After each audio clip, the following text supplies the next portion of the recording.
قال المؤلف رحمه الله تعالى ونفعنا بعلومه في الدارين آمين.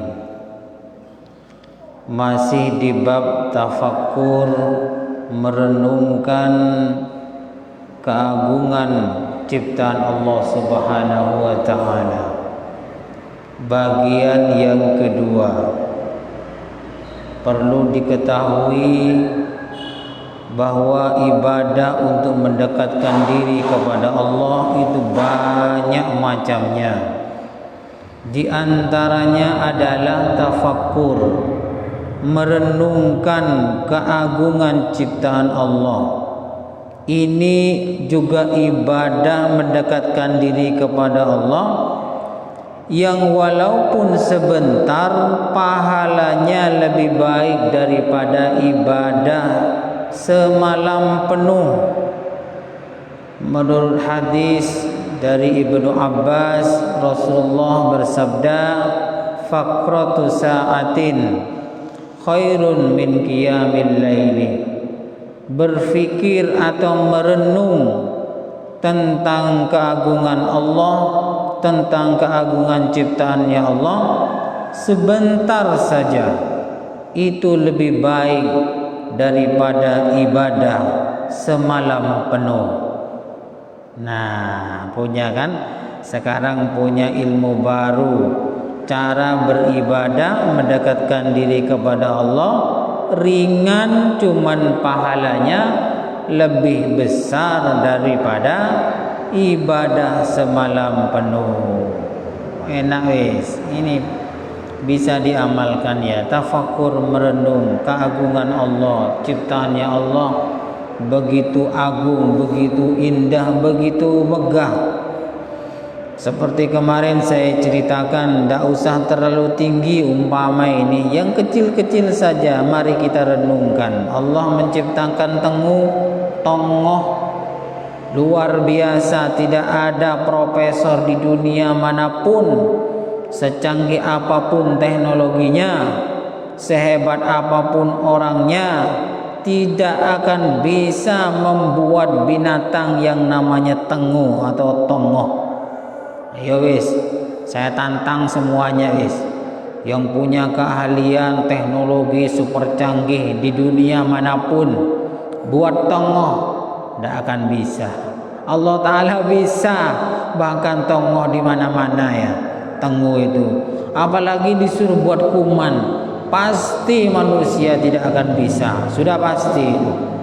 Karena di kuman itu pasti ada paru-parunya, ada jantungnya, ada pembuluh darahnya, ada syarafnya, ada lidahnya, semuanya kecilnya luar biasa. Wong bentuknya kuman saja gak kelihatan, apalagi kita mau lihat paru-parunya kuman. Ayo wes, siapa wes yang paling pintar? Gak akan bisa membuat kuman lah. Merenung seperti ini tentang ciptaan Allah, ini lebih baik daripada ibadah semalam penuh. Bayangkan ya, bayangkan. Ya Allah, Maha Agung Kau ya Allah, begitu bagus ciptaanmu, langit yang hijau biru, kemudian gunung kelihatannya indah, kemudian ada orang juga, ada yang cantik, ada yang jelek, ada yang ganteng, ada yang hitam juga ya, macam-macam. Coba mari kita bayangkan. Di dalam kitab Ihya Ulumuddin itu dijelaskan, Allah Ta'ala itu mampu ya melakukan sesuatu di tempat sama, karakternya berbeda. Jadi Allah Ta'ala mampu menciptakan sesuatu di tempat yang sama, tapi watak atau karakternya berbeda. Contohnya apa? Dalam kitab Ihya itu dijelaskan, contohnya bulu atau rambut ya. Rambut itu ada yang bisa panjang, ada yang tidak bisa panjang, padahal tempatnya sama.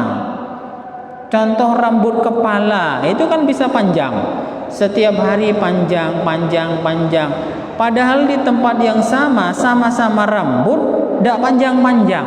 Apa? Alis. bulu mata, ya kan? Ini juga harus direnungkan, begitu hebatnya Allah Ta'ala ciptaannya itu sampai begitu. Tempatnya sama, barangnya sama, cuman lama karakternya beda. Rambut rambut kepala bisa panjang, sedangkan rambut mata, bulu mata, bulu alis dia bisa panjang. Turun sedikit ya, bulu kumis ya, kumis jenggot bisa panjang, sedangkan bulu hidung tidak bisa panjang. Padahal tempatnya sama itu ya, sama-sama di sekitar kepala, tapi mengapa yang satunya bisa panjang, yang satunya tidak bisa panjang? Ada juga bulu-bulu manusia itu sama bulunya manusia, karena beda tempat beda karakter juga. Contoh rambut juga ya, rambut kalau lama-lama kalau sudah tua itu kan uban ya, uban memutih. Ada bulu yang tidak bisa memutih. Contohnya apa? Bulu ketiak. Mana ada bulu ketiak ubanan? Tidak ada ya. Apalagi bulu yang bawah itu, non sewu, yang bawah itu gak pernah uban itu. Walaupun sudah usianya tua sekali, yang bawah itu tidak pernah uban, tetap indah bagus hitam ini.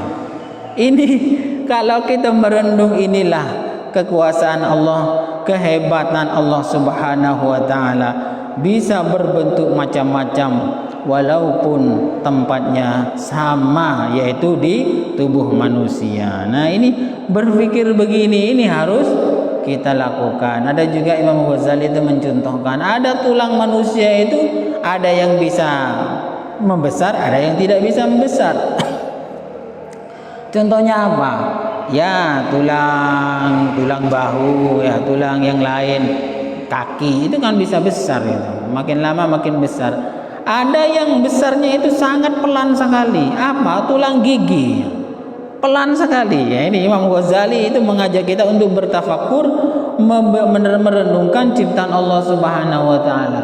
Padahal sama-sama tulang jari-jari, tulang tangan, tulang kaki itu membesarnya lebih cepat, sedangkan gigi tidak bisa cepat itu perkembangannya, pelan gitu. Coba umpama gigi perkembangannya cepat seperti perkembangan besarnya tulang kaki, mas kayak apa giginya ya? Nah di sini jadi Allah Subhanahu wa taala begitu mendesain, kata bahasanya orang sekarang, mendesain kita sebagai makhluk dengan desain yang luar biasa, tidak bisa ditiru oleh makhluk siapapun, oleh manusia. Ini yang disebut dengan Allah itu Al-Badi', menciptakan sesuatu tanpa ada contoh. Kalau orang Indonesia mengatakan, kalau orang manusia mengatakan Al-Badi' itu ya kreatif ya, membuat sesuatu yang belum pernah ada. Banyak ya. Mari kita tafakur. Ibadah yang lain adalah merenung ciptaan Allah Subhanahu wa taala. Ya Allah, lalat ya. Lalat itu ya setiap hari di tempat kuman ya. Tapi mengapa lalat? Ada ceritanya kah kita mendengar lalat kena penyakit kuman? Tidak ada ya. Tidak ada. Padahal kita yang menghindar dari kuman, ya kena kuman, kadang kita itu sakit. Ini subhanallah. Qala Allah Ta'ala, qul innama a'izukum biwahidatin an taqumu lillahi mathna wa furada thumma tatafakkarun. Allah Ta'ala berfirman, katakan wahai Muhammad, sesungguhnya aku memberikan mau'izah, nasihat kepada kalian satu saja. Apa? Yaitu selalu beribadah kepada Allah.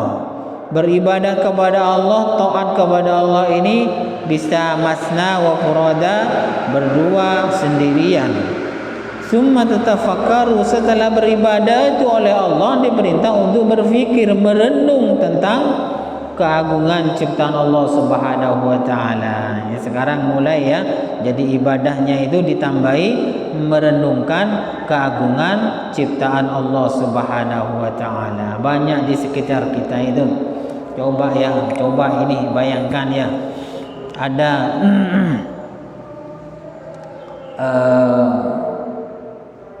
Amin ya, alat kencing kita itu ya, alat kencing kita itu kan keluarnya dua macam, bahkan banyak, bukan hanya dua ya, air kencing, air sperma, kemudian air madi, air wadhi. Itu hal ya, sesuatu barang cair yang keluar dari air kencing kita.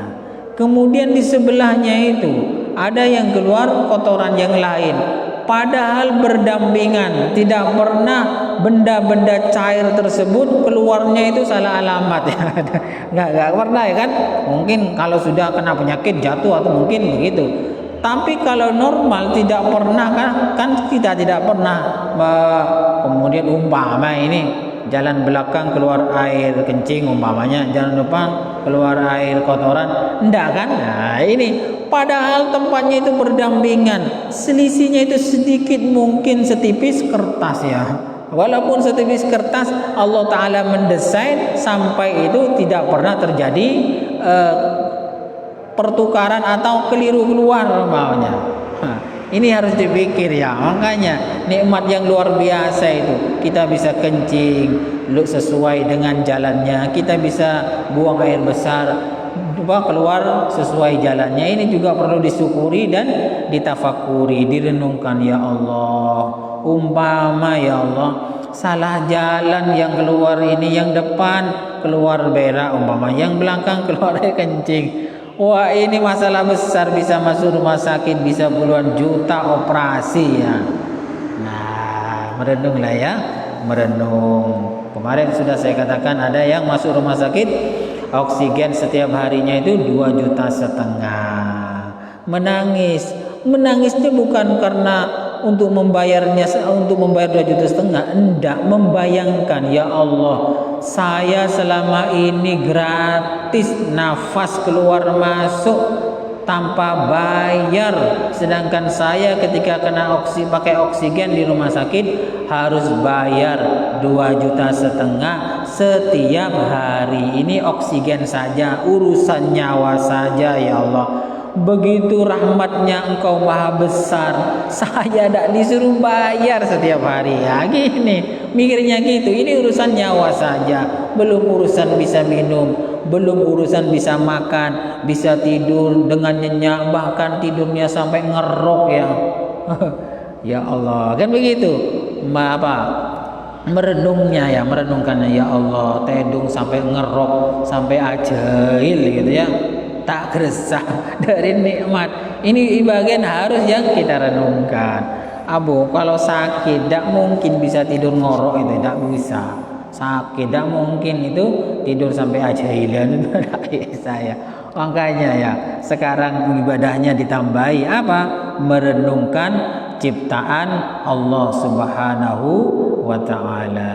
Wa qala ta'ala inna fi khalqis samawati wal ardi wa ikhtilafil laili wan nahari la ayatin liulil albab. Allah Ta'ala berfirman, sesungguhnya dalam kejadian di langit dan di bumi, perbedaan antara siang dan malam, la ayatin liulil albab, menjadi tanda kekuasaan Allah bagi orang-orang yang punya akal yang sempurna.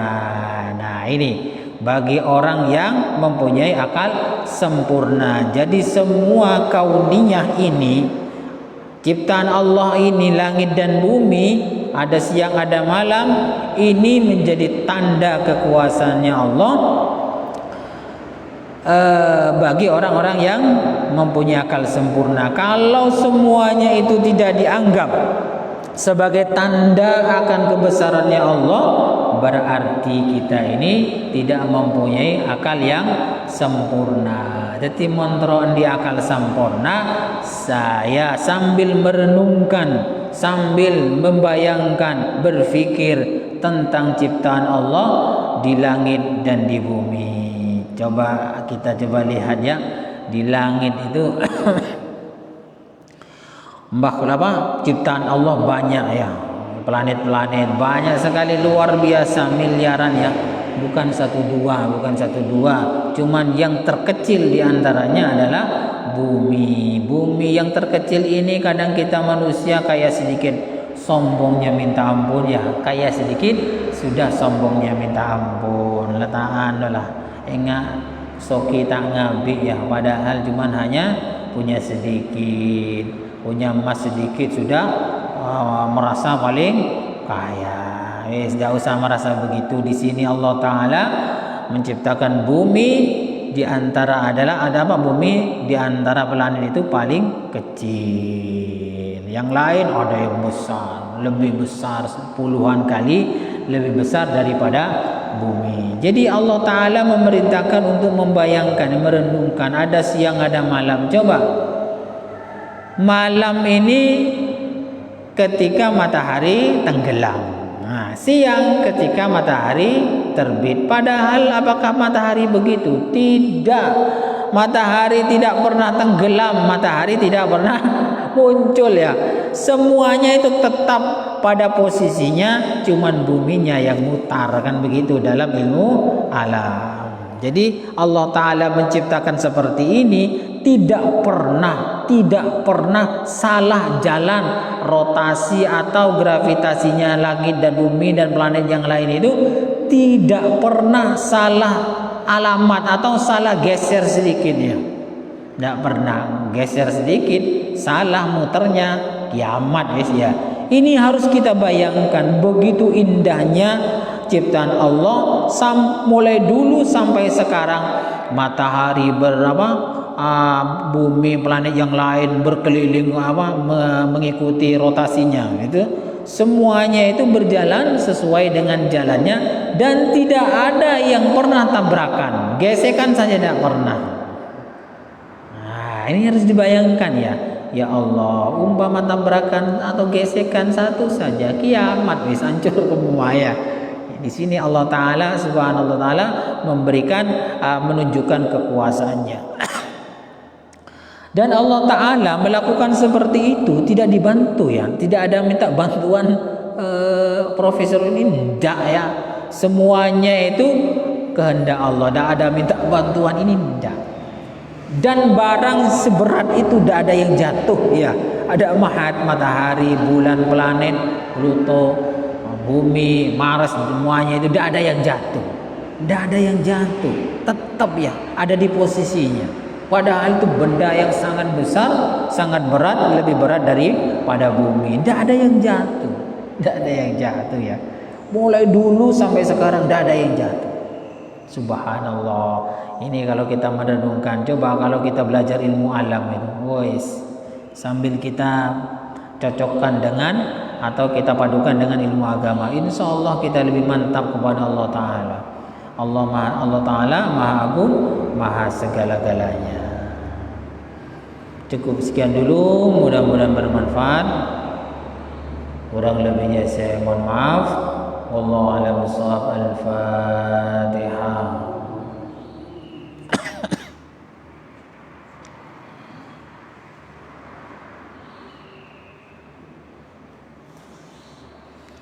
Assalamualaikum warahmatullahi wabarakatuh.